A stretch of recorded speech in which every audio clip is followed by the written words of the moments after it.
அந்த இளைஞர் வைத்து தாக்கப்பட்டிருந்ததாக அந்த கழிவறை இந்த பாருங்க, அந்த கழிவறையிலிருந்து ஜன்னல் வழியாக எடுக்கப்பட்டிருக்கிறது அந்த காட்சி.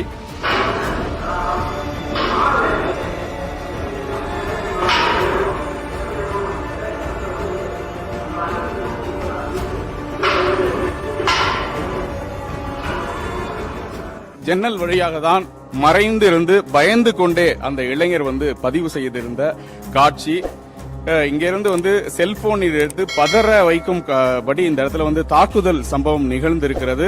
அதை துணிகரமாக நீதிமன்றத்திலும் அந்த இளைஞர் சாட்சியாக சொன்னதுதான் முக்கியமாக தண்டிக்கப்பட வேண்டிய செயலில் இருப்பதாக கூறப்படும் அந்த காவலர்கள் அந்த இளைஞரை தாக்கக்கூடிய நிகழ்வு இந்த கோசாலையில் தான் நிகழ்ந்தது.